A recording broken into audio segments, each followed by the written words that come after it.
Right, let's try and get this bit of filming done in between the rain showers because it's a proper rainy day today. It's the 4th of September, that time of the year when the weather's all over the place and everybody's got some sort of cold or virus. And that's the reason behind why I sound a little bit croaky today, so I do apologise for that. My voice is all over the place.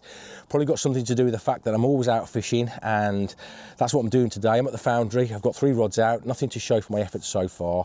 But the reason behind this film is what I want to do is take a look at the new VTX Plus alarm from Avid Carp. If you're on social media, then last Thursday you may have noticed on Facebook and Instagram that Avid decided to launch over 100 new items to the market, one of which is the new buzzer, and that in itself has prompted a lot of questions for myself. People asking me what the buzzer's like, why Avid have decided to enter the buzzer market after all these years, is it any good, what the features like, and what is it priced at. So that's the reason behind this film now. So without further ado, let's unbox a brand new alarm. I'll set it up from scratch and I'll talk you through the features and show you what's what.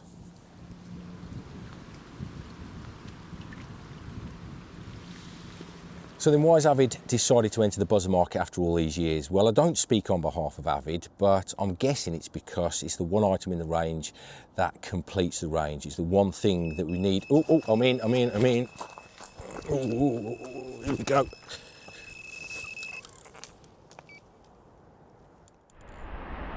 Cool, what a storm. Not the time to have a bite.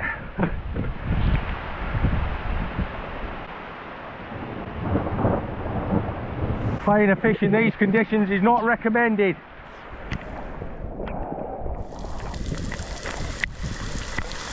Oh, in she goes. Lovely. God, Bennett. Oh, mad. Look at the state of me. I am proper soaked. The storm's gone. Well, it's still overhead at the minute. You can just hear the thunder in the background, but we've got a fish. Look at the state of the bivvy as well. Last time I fished in this swim, I got a soak in then as well. So yeah, I need to get this fish sorted out, go back to the car, get some dry gear on. I think the best way of summing this one up is carp amid the storm. How's about that? What a beautiful carp. Definitely worth the soaking.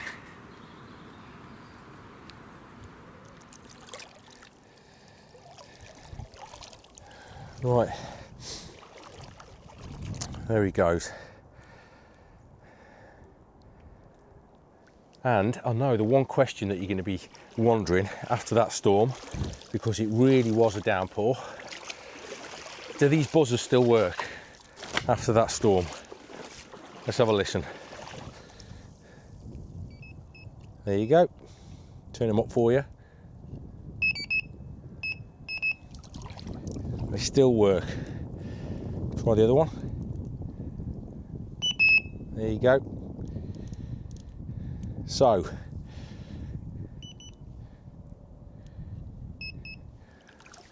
you know they're waterproof. Right, let's get dried and all sorted. Cool, that was a proper downpour. Hardcore. Really, yeah, really wet. It got properly soaked to the skin. Unfortunately, I had to change of clothes in the car. I've been back to the car to just get changed now. And I don't always carry them because I'm so desperate to get to the lake sometimes that I forget to pack them. But thankfully, I had some more in the car today. But where was I? I was talking about the buzzers, and you know, I've got to reiterate this because it's the one question that people have asked me. What are they like in rain? Well, you've just seen, we've just had a proper downpour. That was a proper downpour. And none of this is faked. There's none of this filming last week and, you know, here I am today miraculously in dry clothes, etc. I've still got the same cold, I'm still bunged up. Those buzzers have been tested in all kinds of conditions. -10, I think I fished in during the winter this last year. Salagoo, really bad storms, really bad sandy weather as well. It's been a dry summer this year, lots of heat. Temperatures we didn't get to 40 when I was in Germany. It was about 36, 37, so very, very warm, and they still worked then. And I've had things like GoPros pack up in the heat, and these buzzers still work. They're pretty good.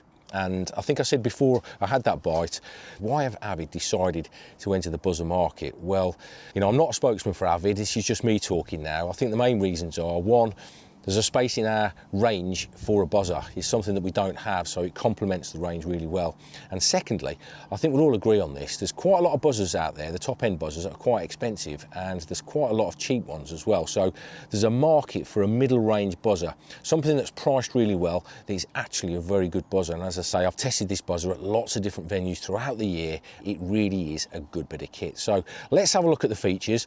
I've got a brand new one here, although it's a little bit wet because the front of the bivvy is not down and it's been rained on in here, but that's what it looks like. That's it with the cover on. And I think you'll agree, that's a pretty good looking buzzer, that is. You know, over the years we've had quite a few futuristic, weird looking buzzers hit the market, but this one looks, can I say, a little bit carpy? Looks pretty good, doesn't it? So I'll talk you through the features on it then. Well, we've got 3 dials down the side there. You've obviously got your volume, you've got your tone, and you've got sensitivity. I'll take a look at those in a minute. And then you've got 2 buttons at the front here. One is to turn it on, and the other one is to rotate through the different colours for the LEDs, which I'll come to in a second. So there's the back of the buzzer. I'm just going to take the back off now. We'll take a look at the inside section. We'll get a battery put in it. It's just a Phillips screwdriver which comes with it. There you go, that's the one you get. Just got to take these 3 screws off. A lot of buzzers are just 2 screws at the back, but this has got 3 of them. So there you go, take the back off. That's what the back looks like. There you've got 2 screws at the top and 1 down the bottom. And there's the inside. And you can see that this is a little bit different to some buzzers, because certainly with the Fox RXs, which are the ones that I've been using over the last few years, they take the AA batteries, and I think they take 3 of them, but this one is just 2 of the AAAs, which are these little pencil type batteries there, not very thick, so they're not very heavy. Just slot 2 of them in.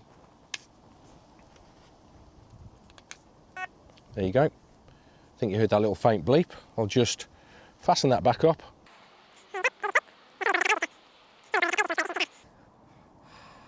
So there we go, all fitted in place.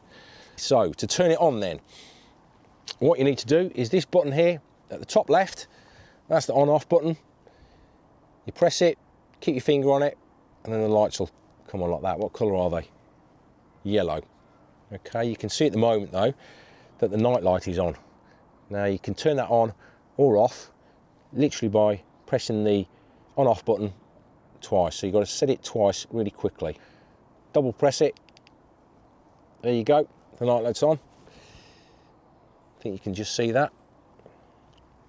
And then this button just below it, this is the one that you use to alternate between the different colours of the LEDs. Now the LEDs have got 3 different settings. You've got a light setting, which is really light, which is what you're looking at now. Then you've got a medium setting, and then you've got a really bright setting. So what I'm going to do is just alternate through those. I think this is set on yellow. So the first one we're going to go for is the next setting, which is middle yellow. Yes, it is. Is it yellow, that? No, it's white actually now. Okay, so we're currently on purple. There you go. So purple, that's the night light setting. That's the middle setting. And then that's the bright setting. Okay, so next, that's the green setting. That's the middle green. And that's the bright green. Okay, next is blue, night light setting, middle setting, bright setting. Next is red, middle setting, bright setting. And then the next one is yellow, middle, bright. And then the last one is purple, which is that one. That's the middle one, and then that's the bright one. No, that's the white one actually. So I've got that wrong. Is that purple? I can't see. No, that's the purple one. That's the purple middle one. That's the bright purple one. Okay, so that button just alternates between the different colours of the LED and also the different settings. You've got 3 different brightnesses: low, middle, and bright. Okay, so you set that to whatever you want. Now I don't like the night light settings because I think they're just a waste of battery power. I'd rather everything just look nice and normal, and then if I get a bite, things light up and I know exactly which rod it is that's lit up. But I understand why some guys do like them, because they like things to look nice and pretty, and you know, everybody's different at the end of the day, but it's a nice feature, that is. Right, the case itself, that's a hard plastic. It's fully waterproof as well. And obviously they can see straight down the middle there, this buzzer is a roller wheel buzzer. And it detects both forwards and backwards movement. So I'll come to that in a minute and look at the sounds. And you've got deep ears, which is great for fishing at right angles or locked up, so your rod's not going to get pulled off the rest. And you can see it's got this little rubber inlay in there, which just gives it a bit of a softer lay for the rod. Now down here, you can see that the connection to the buzzer is just your standard fitting, and we've got a locking collar on there with a rubber washer, so you can lock things up nice and tight, so it's not going to twist out of place. And if we turn it round, there's the back that I talked about before, and you can see here we've got this jack plug socket at the back, which is where you plug in any of these illuminated swingers or indicators that a lot of people like. And just make sure though that that little rubber gasket is really pushed into place, especially when you get a downpour like we've just had. So that's basically it for the body. Now I'm going to take a look at the volume, the tone and the sensitivity settings. Okay, let's take a look at these different features then. You can see here on the right hand side we've got these 3 different dials. As I said, we've got V for volume at the top, we've got T for tone in the middle, and we've got S for sensitivity down the bottom. So this is currently set on the lowest volume, and I think there are 8 different settings for each, the volume, the tone and the sensitivity. So I'm just going to get this card, trigger it away, there you go. That's currently on silent. So if we then notch it up one, there you go, and we'll go with 2 or 3 there, right up to the top. That's pretty loud. That's very piercing for me sat here now, depending on what kind of tone you like. I don't really hear very low tone, so I have to have nice and high pitch, and that is very piercing. It's a very piercing sound. So even if you're using it without the remote, it is very loud on its own. So that's the different volume settings. Just going to crank that down to about 2, which is there. So let's move on to the different tone settings then. I like it nice and high pitched, which is why it's set on its highest level there. But if we go down the settings, I'll just let you have a look at them here. There you go. Again, there's something for everybody, depending on what you like. I was fishing next to Roger Bacon earlier today, and he has his set on the lowest tone. He absolutely loves it, but for me, I prefer the high-pitched tones. And Roger was using the RX Digitals by Fox, and we both agreed there is something very carpy about a Fox RX Digital. It sounds absolutely lovely, but these, they ain't too bad at all. They really aren't. The sound on these is really nice, and I've been using them now, as I say, for quite a while. I've got really adjusted to them, and I really do like them. Now, the sensitivity setting, obviously there's 8 different settings for that as well, which is this dial down here. So let's crank the dial up to the lowest sensitivity setting, which is perfect for the guys that fish overseas on the big waters where you get the big winds, the big waves, and you don't want your buzzers going off every few seconds just from the wind. So there you go, that's set on its lowest setting, and you can see it's running quite a bit before it's triggering the sound. Now we're just going to crank it right up to the middle section, and you can see up again a notch, much more sensitive. So we'll crank it right up to the highest setting, and there you go. That is a very sensitive buzzer. You can clearly hear there that there's 2 different sounds as I move the roller wheel forwards or backwards. This is a standard setting on a lot of modern day buzzers to signify between a forward take or a drop back. It's not an essential feature, but I'm sure you'll agree it's a handy one. And that's basically it on the settings front. As I said earlier, it's a really easy to operate buzzer this. So let's now take a look at the remote and how to pair them up.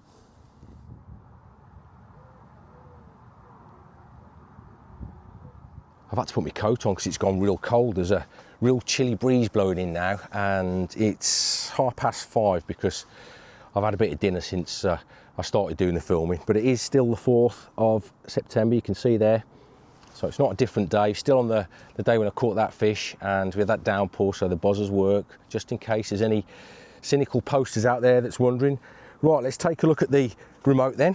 Firstly, apologies about this remote because it is a little bit battered, a little bit worn out, because it's been in my tackle box for 10 months now and it's seen all different types of weather, and I'm not one for looking after my gear.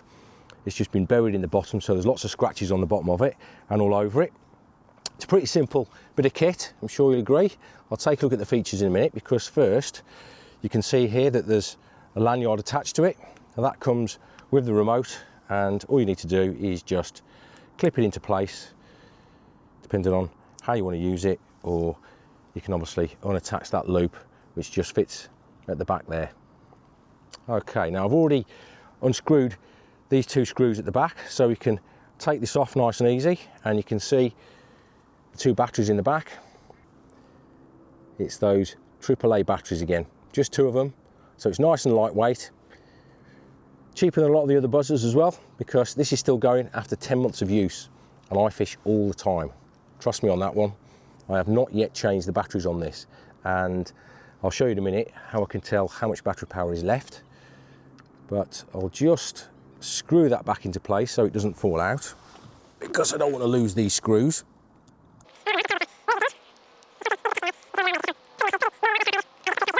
There's the speaker at the front then. You can see that. You can also see at the top we've got the lights, which I'll show you how that works in a second. This is currently turned on, so I'm just going to turn it off. And what you've basically got is 8 different settings on this dial. Again, 8 different volume settings. So if I turn it on, you'll see in a second it'll light up. There you go. I think you saw 2 different lights there, because basically all of this little panel at the top lights up. There's 4 different lights that go in there, and the fact that only 2 of them lit up when I turned it on means there's 50% battery power still left in this little gadget. So if all 4 lit up, that means that it's at full power, and if only 1 lit up, that means there's only 25% power left. Okay, so this is currently set to first volume setting. I'm just going to set it to 3 because that's what I like. Obviously it depends on how loud you want it, and this is currently not yet paired to this buzzer. It's currently paired to the buzzers that are over there. So what I'm going to do though is I'm going to unpair those buzzers, and then I'm going to show you how to pair that to this. Right, it's just started to chuck it down, so there's a bit of rain coming in on the lens. It's a pretty simple process to do this. It's very similar to how you've seen other buzzers on the market get paired up to the remote as well. So what we've basically got is we've got 3 buzzer heads here, and just going to show you, that one's on the white, that one is on the green, that one is on the red. Okay, so the first thing you've got to do is make sure that each buzzer head is turned off. So just going to turn them off with that button at the top left, remember, keep your finger on it, and then when it lights up, that's turned it off. Okay, so they're all turned off now. There you go, all turned off. Now we're going to get the remote. You turn it on. There you go, 2 green lights, 50% battery power left. And then what you've got at the back here is this little red pairing button, and I can't find my screwdriver, unfortunately, the one that comes with it, so just got to use this one. And then all you've got to do is press that button with your screwdriver, keep it pressed in. When it starts to flash like that, that signifies that it's in pairing mode. And then all you've got to do is turn each buzzer head on, and it operates from left to right. Okay, so that's channel 1, channel 2, channel 3, channel 4. So let's start with this one. Turn it on, and you can see there it's just lit up, that one has, and it's moved over to channel 2. So that one is now paired. So I'll turn that one on.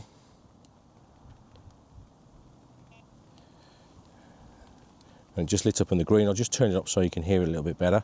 So now we've got channel 3 flashing, and I'll turn that one on. And there you go, that's the third one.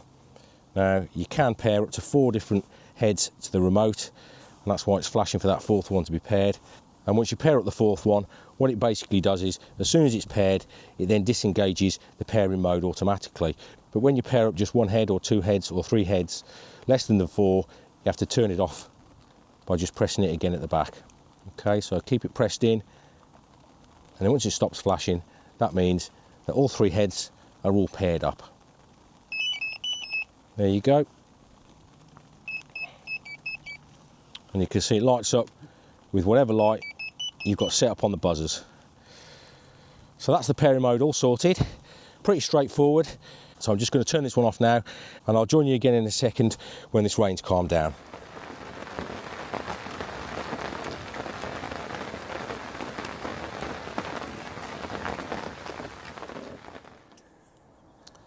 I think I've said it throughout this film, it's one of those days today when one minute it's raining, next minute it's windy, next minute it's sunny, jacket on, jacket off, but it is pretty good fishing conditions, and I've actually just seen a decent fish show not too far away from my left hand rod, so fingers crossed. Be nice to get another bite on camera whilst the rods are out. Anyway, let's have a look at the final setting, which is the anti-theft device. It's fair to say that this is a pretty standard setting on a lot of buzzers nowadays, especially if you're buying those high-end buzzers, the ones that are quite expensive. And this is where Avid have noticed that there is a market in that middle band where you can bring out an alarm that is pretty well equipped at an affordable price. And this particular buzzer, it's got the anti-theft setting. So let's take a look at it now. So there's the remote, it's turned off at the moment. There's the buzzer, it's turned off also. So I'm just going to turn the buzzer on just by keeping my finger on that button. There you go, it's now turned on. I'm going to turn the remote on. Okay, so that's turned on. So where's my little plastic card? Get this card. There you go, you can see they're paired. Okay, so what I'm going to do now is turn off the buzzer head, and that should trigger the anti-theft setting. So just going to keep my finger on that button there, and there you go. That's triggered the anti-theft setting, and you've got that continuous light flashing on and off with that warning sound. Dead simple, but definitely something that we all like, especially for fishing busy day ticket waters where there's a lot of people walking around.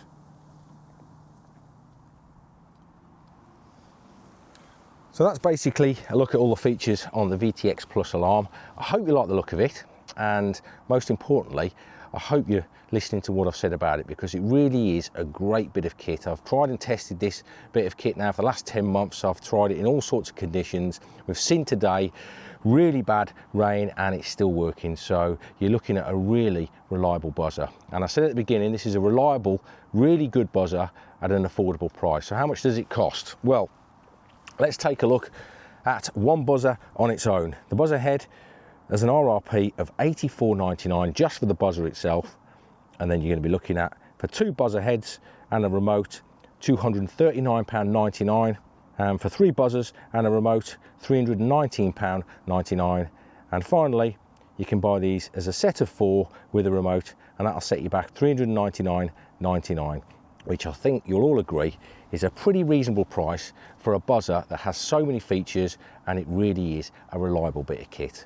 So that's basically it from me today. I hope you've enjoyed watching, and if you want any further details about this VTX Plus alarm, take a look at avidcarp.com. And don't forget that there's going to be another free film on this channel next Wednesday at 6 o'clock, so please subscribe, and hopefully I shall see you again real soon.